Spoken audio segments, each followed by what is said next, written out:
Hello friends, welcome to IAS 16 part 2। Okay, तो हम इस लेक्चर में सम्स करेंगे। तो अब हमारे सम्स फर्स्ट सम होगा जो आपको बिल्कुल आसानी से आता है। हम सिर्फ एक बार रीड कर लेते हैं एंड आप खुद सॉल्व करना है इसको और ट्राई करना। इफ एन ऑयल रिग, मैं आपको इसका बिल्कुल बेस बता देती हूँ ना कि कैसे इसको करते हैं। देखो क्या लिखा है यहाँ पे। If an oil rig was built in a sea, the cost to capitalise is likely include the cost of constructing the asset and the present value of cost of dismantling. ठीक, if the cost, देखो क्या बोल रहे हैं, cost of asset, cost of asset is 10 million, okay, to construct and would cost 4 million, मतलब जो आपका dismantling cost है वो आपका 4 million है। ठीक है, कब? आज से 20 साल बाद, आज से 20 साल बाद। तो आपको उसका क्या निकाल लेना है? 4 मिलियन का प्रेजेंट वैल्यू निकालना है। ठीक है, तो देखिए यहाँ पर वैसे प्रेजेंट वैल्यू फाइंड करके दिया है, बट आप खुद कैलकुलेट करना कि कितना आ रहा है। और आपका इंटरेस्ट रेट क्या है? 5%। तो आप क्या कर सकते हैं? 1/1.05। और आप क्या कर सकते हैं? इक्वल्स टू से क्या, 1/1.05।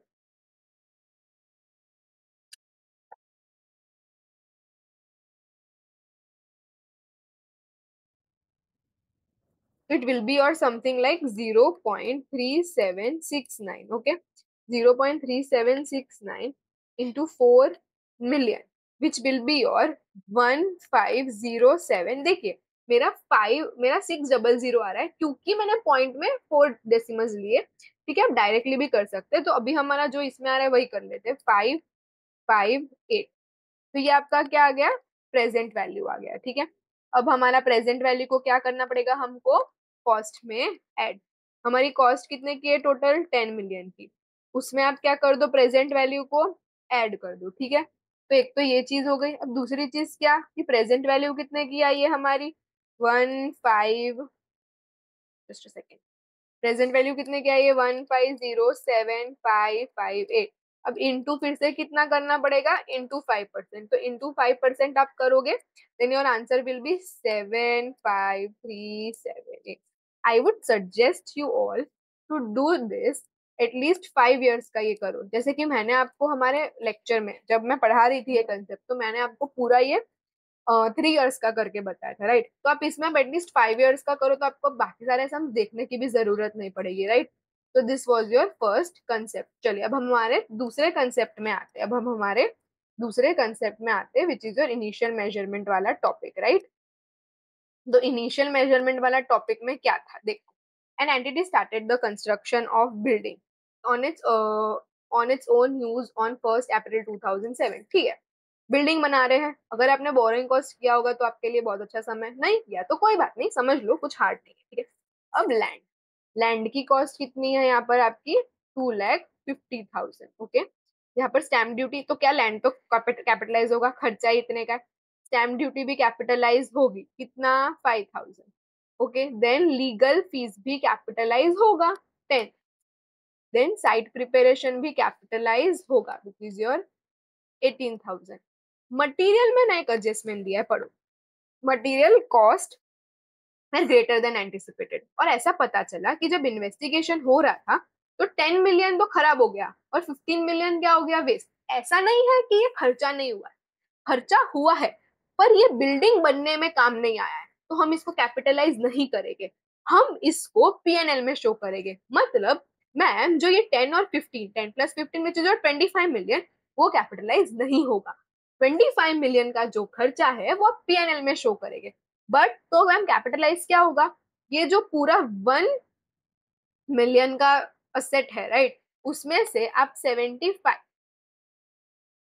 उसमें से आप 75,000 कैपिटलाइज करेंगे। मतलब ये जो 100 है उसमें से 25 निकाल दो। ओके, अब लेबर भी सेम, देखो क्या हुआ, लेबर का खर्चा है 1,50,000, पर इसका एक इंफॉर्मेशन देके रखा है। As a result of this problem work on this building, work बंद हो गया। क्या हो गया? काम बंद हो गया। और कभी भी वो पीरियड का काम जब बंद हो जाता है वो बिल्डिंग में इंक्लूड नहीं करते हैं, राइट। तो 9 मिलियन का जो खर्चा है वो तो बिल्डिंग बनने में हेल्प ही नहीं हुआ। तो 9 मिलियन का जो खर्चा है वो जब हेल्प ही नहीं हुआ, उससे बिल्डिंग में का कुछ खर्चा ही नहीं हुआ, तो ये जो 150 में से 9 मिलियन है वो माइनस कर देंगे और हम उसको P&L में शो करेंगे, राइट। तो आपका लेबर का खर्चा सिर्फ कितना हो जाएगा? आपका लेबर का खर्चा सिर्फ 150, मतलब 1 पॉइंट, जस्ट अ सेकेंड, 150 में से तो लेबर का 141,000 कैपिटलाइज होगा। आर्किटेक्चर फीस भी कैपिटलाइज होगी, राइट, विच इज ऑफ 20,000, क्योंकि अगर आर्किटेक्ट ही नहीं करेगा तो बिल्डिंग कैसे बनेगी।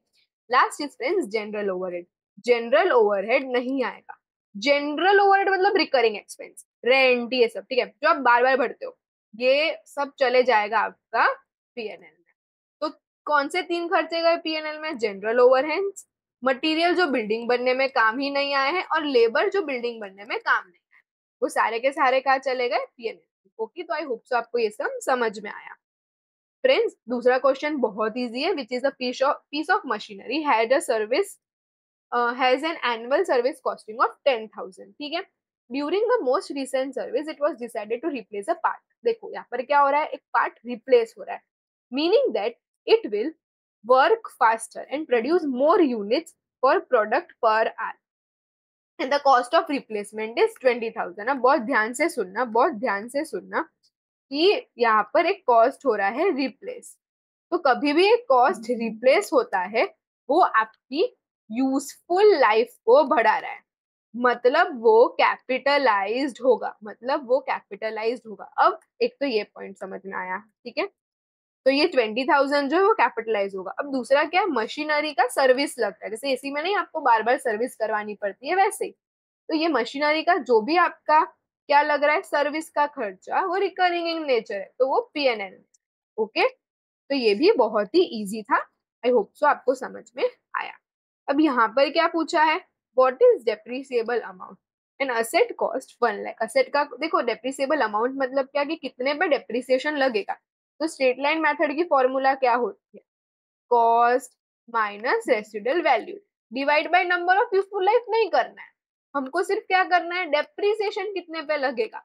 तो cost minus realisable value which is 1 lakh minus 40,000 which is your 60,000। Okay, I hope so ये भी आपको समझ में आया, बहुत easy. Next is revision of useful life which is again a important part. यहाँ पे आपको क्या पूछा है कि आपका डेप्रिसिएशन क्या है ऑन, पहले तो डेट देखो, 31 मार्च 2005 को आपका डेप्रिसिएशन क्या है। अभी चल रहा है 2003, फिर आएगा 2004, फिर आएगा 2005, मतलब मुझे तो यहाँ पर 3 साल का बाइफर्केशन चाहिए, ठीक है, तो ये तो मुझे पता चल गया। 1 जनवरी 2003 को मैंने एक असेट ली जिसका कॉस्ट था 20,000। Okay, straight line depreciation is of 5,000 has been charge assuming that the useful life is 4 year, ठीक है। देखो 2003 चले गया, 2004 चले गया, ठीक है, तो क्या 2000, पहले तो 2003 का डेप्रिसिएशन, ओके, 2003 का डेप्रिसिएशन कितना होगा, 5,000, और यहाँ पर आपका कैरिंग अमाउंट आ जाएगा 15,000, और फिर से क्या आ जाएगा यहाँ पर आपका डेप्रिसिएशन विच इज ऑफ 5,000, और फिर यहाँ पर क्या आ जाएगा 10,000 विच इज योर कैरिंग। यहाँ तक पता चला। देखो ये क्या था आपका, ये 1 जनवरी 2004 की बात थी, और ये बात थी आपकी 1 जनवरी 2005, ठीक है। यहाँ पर 1 जनवरी 2005 को ना यूजफुल लाइफ बदल रहा है।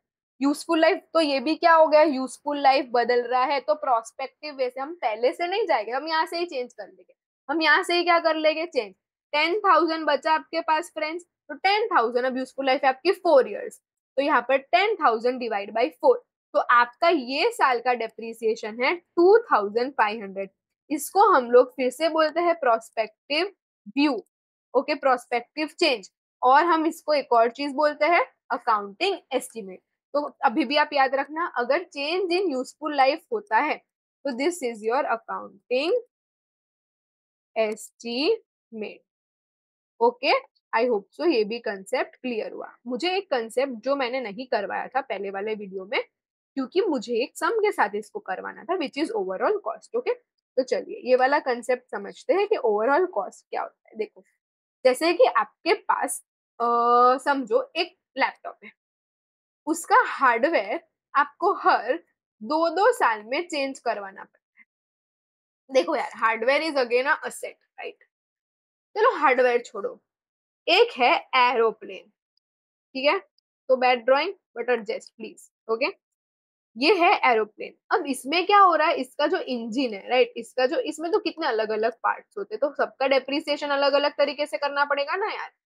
तो इसका जो इंजन है वो मुझे हर 5 साल में रिप्लेस करवाना पड़ता है, हर 5 साल में रिप्लेस करवाना पड़ता है। तो मैम, एरोप्लेन का खर्चा अलग से आपको करना पड़ेगा और इंजन का खर्चा अलग से करना पड़ेगा।